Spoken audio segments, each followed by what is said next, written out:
இந்த சபரி என்னன்னா கடன்காரனா பண்ணிட்டா பகவான சுவாமியை போன காலத்துல சச்சுஷா தவ சௌமியன்னு சொல்லி உங்களுக்கு நீங்க கடாட்சம் மட்டும் போதும், வேற எதுவுமே வேணான்னு 13 வருஷம் பண்ணின பக்திய அப்படியே வச்சுட்டு இருக்கா சுவாமி. அவளுக்கு வைகுண்ட தனியாதான் வேண்டாம். அந்த புண்ணியலோகம் எதுன்னா அவ பண்ண கைங்கரியம், அந்த மதங்காத ரிஷிகளுக்கு பண்ண கைங்கரியம் இருக்கு.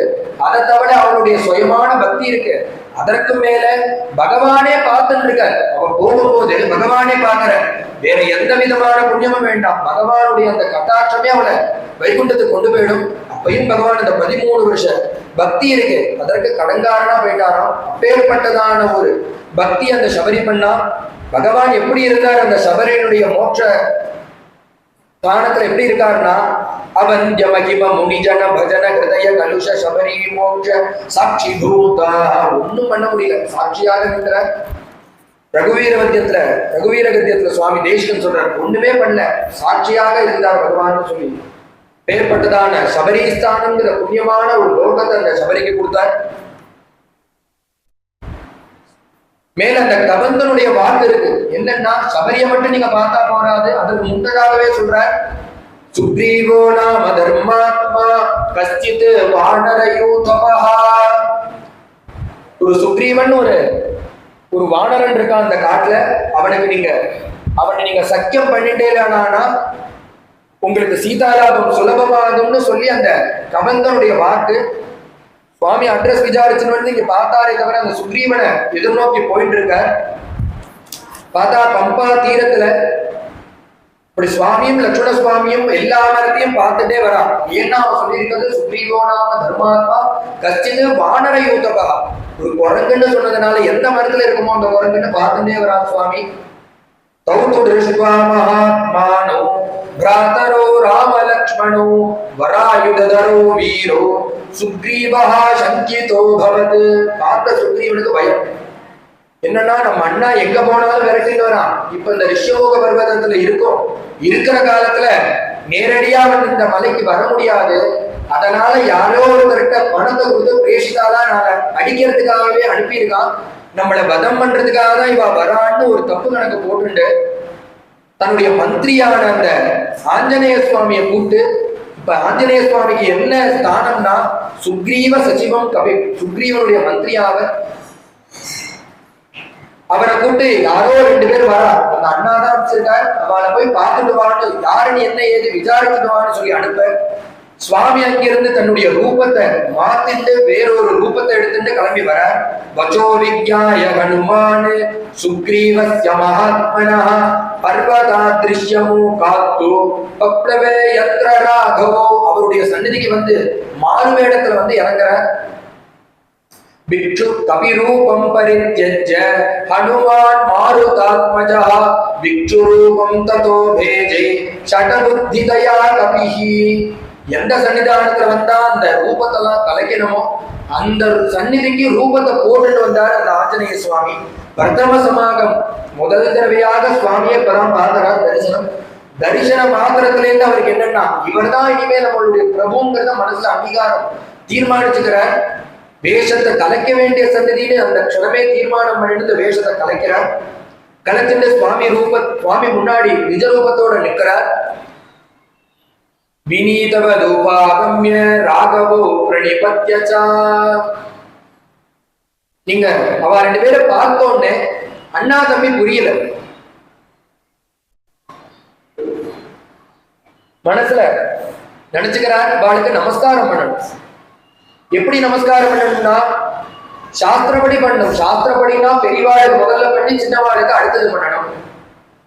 பண்ணலாமான்னு பாக்குறார். 2 பேரும் சமத்துல நிற்கிறார். இதுதான் முன்னாடி சொல்றார். சபரி மோட்சத்துல சொல்லும் போதே சொல்றார், அந்த லட்சுமண தீமனான புத்திமானான லட்சுமண சுவாமி என்ன பண்ணார், அந்த கிழவிக்கு காமிச்சு கொடுக்குறான்.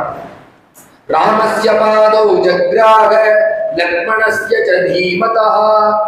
ராமனுடைய பாதத்தை கட்டினா அந்த கிழவி சபரி.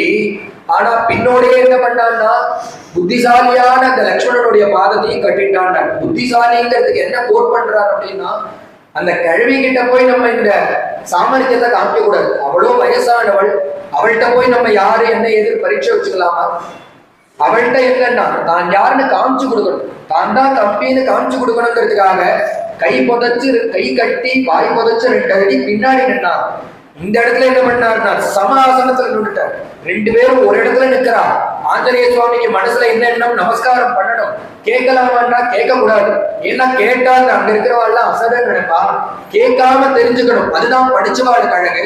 இங்கிதம் கேட்டா இங்கிதம் இல்ல. இது அத்தனையும் மனசுல ஓடுறது. கேட்கறதுக்கு யோஜனையாவும் இருக்கு. நமஸ்காரம் பண்ண வேண்டாமான்னா நமஸ்காரம் பண்ணாம பேசவே முடியாது. இது அத்தனையும் ஓடிண்டே இருக்கு. இதெல்லாம் நான் கதையில சொல்ற நேரம் கூட கிடையாது. உத்தரட்சணம். ஏன்னா நவவியாகரண பண்டிதர் ஆஞ்சநேய சுவாமி. உத்தரட்சணம் என்ன பண்ணார்னா வினீதவது உபாகம்ய ராகவோ பிரணிபத்யசா. கேட்டா அலௌகிகமா இருக்குன்னு பார்த்தா 4 திருவடியும் சேர்த்து ஒரு நமஸ்காரத்தை போட்டுட்டார். ஏன்னா நம்மளுக்கு நமஸ்காரம் பண்ணணுங்கிறது தான் உத்தேசம். நம்ம இங்க வேணா சேர்ந்து நமஸ்காரத்தை பண்ணுவோம். அவ அயோத்தி போனப்ப இந்த நமஸ்காரம் அண்ணா உனக்கு, தம்பி உனக்குன்னு அவ பிரிச்சுக்கிட்டோம். நம்ம சேர்த்தாப்புல ஒரு நமஸ்காரத்தை பண்ணுவோம்னு 2 பேர் காலையும் சேர்த்து பிடிச்சாரா. 4 கால்களையும் ஒரு கையினால அடக்கி விட்டார். வினீதவ தூபாகம்ய. இதுல இருந்து என்னன்னா சேர்த்துதான் அவருடைய பக்தியே இருக்கும். இதற்கப்புறமா எங்க இந்த சுந்தரகாண்டத்திலே பார்த்தோமானா எங்க நமஸ்காரம் பண்ணினாலும் சுவாமியோட லட்சுமண சுவாமி சேர்ந்துதான் அவர் நமஸ்காரம் பண்ணுவார். தேவி கிடைக்கல, தேவிய பார்க்க முடியாத அந்த தருணத்துல அசோகவனம் தென்படல. அந்த சமயத்துல யாருக்கு நமஸ்காரம்னா நமோஸ்து ராமாயா. நம்ம மறந்துட்டோமே, தேவி எங்க இருக்கானே நம்மளுக்கு தெரியலையே. என்னன்னா இருக்கிற அத்தனை பேருக்கும் நமஸ்காரத்தை பண்ணிட்டோம். அங்க இருக்கக்கூடிய சுத்திர தெய்வங்களுக்கு உட்பட நமஸ்காரத்தை பண்ணினோம். யாரு நம்மளை அனுப்பினாலும் அந்த பிரபுவுக்கு நமஸ்காரம் பண்ணலையே. அந்த ராமர நமஸ்காரம் பண்ணியே. நமோஸ்து ராமாயா. அவருக்கு மட்டுமா நமஸ்காரம் பண்ணல, கூட ஒரு தெய்வம் இருக்கே ச லக்ஷ்மணாயா, அவருக்கு நமஸ்காரம் பண்ணலையே. அது மட்டும் இல்ல, யார தேடி வந்திருக்கோமோ அவளுக்கு ஒரு நமஸ்காரம் பண்ணலையே. அப்பதான் அந்த காரியம் சித்தியாகும். நமோஸ்து ராமாய சலக்ஷ்மணாய தேவ்யை தஸ்யை ஜனகாத்மஜாயை. சேர்த்து ஒரு நமஸ்காரத்தை பண்றார். உடனே அசோகவனம் கண்ணுல தெரிய போகுது. என்னன்னா இனிமே அவர் சேர்த்துதான் அவருடைய வாழ்க்கையிலேயே இவா 2 பேர் சேர்ந்த பிம்பமா இருக்கா. அப்படி 2 பேருடைய காலையும் சேர்ந்து நமஸ்காரம் பண்ணார். நமஸ்காரம் பண்ணிட்டு பேச ஆரம்பிக்கிறார். இப்பயும் ஒண்ணு புரியல. ஏன்னா யார் அண்ணா யாரு தம்பின்னு புரியல. இப்ப ஒருத்தர்கிட்ட பேசணுமான்னா அதுவும் முடியாது. 2 பேருக்கு சேர்ந்தும் பேச முடியாது. உடனே பார்த்தால் திரியோச்சன பிரயோகத்துல தனியா அண்ணாட்ட பேச முடியல, தம்பிட்டையும் பேச முடியாது. உடனே திரியோச்சன பிரயோகத்தினால கேட்கிற ராஜர்ஷி தேவ பிரதிமௌ தாபசோ சம்சிதம் பிரதோ தேசம் கதமிமம் பிராப்தோ பவந்தோ வரவர்ணினோ த்ராசயந்தோ மிருககணானே அன்யாம்ச வனசாரிணः பம்பாதீரருவான் விருட்சான் வீக்ஷமானோ சமந்ததः இமாம் நதீம் சுபஜலாம் சோபயந்தோ தரஸ்வினோ தைரியவந்தோ சுவர்ணாபோ கௌயுவாம் சீரவாசசோ. நீங்க 2 பேர் எதற்காக இங்க வந்திருக்கேன்? ராஜரிஷி தேவ பிரதிமோ. எனக்கு உங்களை பார்த்தா சாதாரண மனுஷால் போல தோன்றலையே. ராஜரிஷிகளே, தேவலோகத்தில் இருக்கக்கூடியதான மனுஷர்களே, தேவர்களே, ராஜரிஷி வேஷம் போட்டு ஏதோ ஒரு தபச அனுஷ்டிக்கிறதுக்காக சம்சித உரதோ தாபசோ சம்சித உரதோ அந்த விரதத்தை அனுஷ்டிக்கிறதுக்காக காட்டுக்கு வந்தது போல இருக்கே உங்களை பார்த்தா. அது இல்லாம நீங்க வரக்கூடிய இடமே இது கிடையாது. தேசம் தமிமம் பிராப்தோ, காடாச்சே, இந்த இடத்துக்கு நீங்க வரலாமா? தாசயந்தோ மிருககணான்னு வரும்போது பார்த்தேன், வர வழி முழுக்க நீங்க மிருகங்களை விரட்டு. அதுலயே என்னன்னா அஞ்சாம்ச வனச்சாரினா, மித்த மிருகங்களை விரட்டதை காட்டிலும் மானை பார்த்தா உங்களுக்கு தனி துவேஷமா இருக்கேன். ஏன்னா நீங்க மான பிரத்யேகமா விரட்டு. இருக்கிறதுலே சாதுவான ஒரு விலங்கு மானு. அதை பாட்டு நீங்க அப்படி விரட்டினே வரையிலே. திராசயந்தோ மிருககணான்னு. அதற்கு காரணம் என்னென்ன? இவர் சொல்றது 100க்கு 100 சத்தியம். சுவாமி அந்த மான பார்த்தாலே விரட்டார். ஏன்னா மாரீச்ச ரூபத்துல எப்ப அந்த மாரீச்சன் தேவிய மாண்டூபத்துல தூக்கிட்டு போனானோ அதுல இருந்தே சுவாமிக்கு மான பார்த்தாலே ஒரு கோபம், வருத்தம், அந்த வர்க்கத்தையே பிடிக்கலையா. அதை நோட் பண்ணியிருக்காரு இந்த ஆஞ்சநேய சுவாமி. பம்பாதீரருகான் ரிச்சான் வீக்ஷமானோ சமந்ததா. அதுவும் இல்லாம நீங்க மரத்த பார்த்துட்டு வரையிலே, எதற்காக மரத்த பார்த்துட்டு வரேன்? இமாம் நதீம் சுபஜலாம் சோபயந்தோ தரஸ்வினோ. இது நீங்க வரக்கூடிய இடமே இல்லையே, கோரமான காடு, மிருகங்கள் இருக்கக்கூடிய இடம். நீங்க எதற்காக இங்க வந்திருக்கேன்? தைரியவந்தோ சுவர்ணாபோ கோபிவா. உங்களை பார்த்தா இந்த ஜட்ட மர உருவி தரிசிக்க கூடியதான திருமேனியே இல்லை. ராஜகுமாரங்கிறது தெரியுது. அப்படி இருந்தும் நீங்க எதற்கு இந்த அணிகலன்களை விட்டு இந்த நகைகளை அணியாதபடிக்கு ரிஷிவேஷம் பூண்டு எதற்காக இந்த கோரமான காட்டுக்கு வந்திருக்கு? இதற்கெல்லாம் பதில் சொல்லுங்கன்னு சொல்லி கேட்கிறார். சுவாமி மூக்குல வெள்ள வைக்கிறார். பார்த்த உத்தர க்ஷணம் ஜெராக்ஸ் போல என்னென்ன நடக்கிறதோ அத்தனையும் சொல்ற. இவன் மரத்தை பார்த்தது சத்தியமா? ஏன்னா அவன் சொல்லும் போதே சொல்லியிருக்கார், சுக்ரீவோ நாம தர்மாத்மா கஷ்ட வானரன்னு சொல்லியிருக்காரு. வானரன் எங்க ஒரு வீடை கட்டிட்டா இருக்காரு, அது மரத்துல தானே இருப்பார். எந்த மரத்துல இருக்கும்? அதனால சுவாமி மேல மேல பாக்குறாராம். இந்த பக்கம் லட்சுமண சுவாமி, அந்த பக்கம் ராமன். பார்க்கும் போதே அந்த சுக்ரீவன் எந்த மரத்துல இருக்கான்னு பார்த்துட்டே வர. இதை அவர் நோட்டீஸ் பண்ணி சொல்றாரு. ஏன்னா சாதாரண அல்பமா ஒரு நிறைய படிச்சவனுக்கே புத்தி சக்தி இருக்கு. சுவாமி எப்படின்னா நவவியாகரண பண்டிதர், 3 வேதங்கள் அத்தியனம் பண்ணவர், சூரியன் சாஸ்திரம் வாசிச்சவர். அப்படி இருக்கிறவர் என்னமான ஒரு புத்தி இருக்கணும். இதெல்லாம் பார்த்தே அவர் தெரிஞ்சுக்கிறார். உடனே சுவாமி பார்த்தாரு, இவ்வளவு நேரம் திவ்யோதன பிரயோகத்தினால இவர் பேசி நிறுத்தியிருக்கார். இதற்கு பதில் சொல்லணும். இவர் கேள்வி கேட்டு நிறுத்தி விட்டார், பதில் சொல்லணும். உடனே சுவாமி பக்கத்துல இருக்கக்கூடிய லட்சுமண சுவாமியை பார்த்து பேசுகிறார். எப்ப இவர் யாருன்னு அண்ணா தம்பி தெரியணும், தெரியாமையே இவர் தெரிஞ்சுக்கணும்னு நினைச்சிட்டு பேசுறார். இவ்வளவு கெட்டிக்காரத்தனமா ஆஞ்சநேய சுவாமி பிஹேவ் பண்றார், இப்படி நடந்துக்கிறார். அப்ப சுவாமியை அவருடைய அந்த புத்தி சக்தியை காமிக்கணும். உடனே சுவாமி தம்பி பேசுன்னு சொல்லி எடுத்து கொடுக்கிறார். ஏன்னா நான் தான் அண்ணாங்கிறத சொல்லாம சொல்றார் சுவாமி. தமப்யபாஷ சௌமித்ரே சுக்ரீவ சச்சிவம் கபிம் வாக்கியம் மதுரைர் வாக்கியைஹி ஸ்நேகயுக்த வரித்தமா. ஹே சுக்ரீவான்னு சுவாமி ஒரு குரலை கொடுத்தோன்னு கையை கட்டி வாய் புதைச்சு நிற்கிறார். அண்ணா அப்படின்னு கூப்பிடுறார். இது என்னன்னா அவர் கேட்காம எப்படி தெரிஞ்சுக்கணும்னு நினைக்கிறாரோ, இவரும் சொல்லாம தான் தான் அண்ணாங்கிறத தெரிவிக்கிறார். ஏ சுக்ரீவா, ஏ லட்சுமணா, இந்த சுக்ரீவனுடைய மந்திரிட்ட நீ பேசு. தமப்யபாஷ சௌமித்ரே சுக்ரீவ சச்சிவம் கபிம். ஆனா பேசும்போது ரொம்ப ஜாகிரதையா பேசுறா. ஏன்னா வாக்கியம் மதுரையர் வாக்கியைஹி ஸ்நேகயுக்தம் அரிந்தமா. பார்த்து பேசு. இவனுடைய பேச்சு எப்படி இருக்குன்னா ஸ்நேகயுக்தம் அரிந்தமா. 10 பேர் இன்னும் இவன்கிட்ட பேசணும் பேசணும் பேசணுங்கிற எண்ணத்தை விருத்தி பண்ணக்கூடியதான ஒரு பேச்சாரு. நீ பாட்டுக்கு அவனை அலட்சியப்படுத்தி பேசி விடாத. அவன்கிட்ட சௌஹൃദத்தை பாராட்டி பேசணும், நட்பை பாராட்டி நீ பேசணும். ஸ்நேகயுக்தம் அரிந்தமா, ஜாகிரதையாக பேசணும். இப்படி எடுத்து கொடுக்குற. அது மட்டும் இல்ல, இவனுடைய படிப்பை சொல்றேன் கேளு. நான் ரிக்வேத விநீதஸ்ய நாயஜுர்வேத தாரிணா நாசாமவேத விதுஷா நாசாமவேத விதுஷா சவயமே சக்கியமேவ பிரபாஷிதும். நட்பை பாராட்டி பேசுறான். இவன் 3 வேதங்கள் அத்தியனம் பண்ணியிருக்கான்னு இவனுடைய பேச்சிலேயே தெரியுது. நான் ரிக்வேதம் படிச்சதுனாலேயே அவனுடைய பேச்சுல வினயம் இருக்கு, அது தெரியுது. ஏன்னா இந்த 3 வேதங்கள்னால்தான் நம்ம பகவானை கூப்பிடுறோம். யஜ்ஞோதி சிரேஷ்டதங்கர்மான்னு சொல்ற வேதம், அதை செய்யற காலத்துல எப்படி பகவான கூப்பிடணும், அந்த யஜ்ஞேஸ்வரனை எப்படி கூப்பிடணும்னா ரிக்வேதத்தினால வினயமா கூப்பிட்டு, யஜுர்வேதத்தினால அவிர்வாதங்களை கொடுத்து, சாமவேதத்தினால அவரை ஸ்தோத்திரம் பண்ணும்படியாக வேதங்கள் சொல்றது. அப்ப வேதமே அந்த மூர்த்தியை கூப்பிடணும்னா ரிக்வேதத்தை தான் எடுத்துக்கிறது. ஏன்னா சாந்தமா இருக்கக்கூடியதான அந்த வார்த்தைகள் வினயத்தோட பகவானை கூப்பிடணும். பகவானை கூப்பிடும் போதே அந்த வினயம் அந்த சொல்லுல தெரியணும். அப்பதான் பகவான் வருவார்.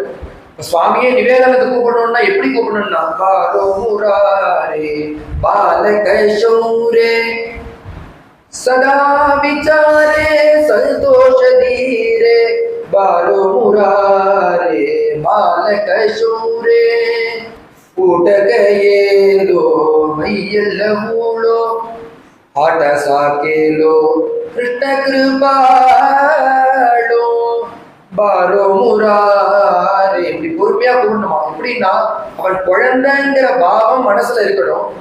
அப்படி நீ கூப்பிட்டேன்னாதான் பகவான் நீ கூட்டா வருவான். நீ அது இல்லாம நிவேதனத்தை முன்னாடி வச்சு ஒரு உத்திரணி ஜலத்தை தெளிச்சு சாப்பிட்டா சாப்பிடு சாப்பிடாடி போட்டு கையை மட்டும் காமிச்சோமானா அவன் சாப்பிடவே வரமாட்டான். ஏன்னா அவர் அந்த வஸ்துவை சாப்பிடல, பாவத்தை தான் சாப்பிடுறார். அப்படி இருக்கும் போது அப்படி கூப்பிடும் போதே ஏ குழந்தை கிருஷ்ணா சாப்பிடவாடான்னு அந்த யசோதையம்மா எப்படி கூப்பிடுவா, அது போல கூப்பிட்டாதான் பகவான் நம்ம எது நிவேதனம் பண்ணாலும் அது சாப்பிடுவார். அந்த பாவம் இருக்கணும்.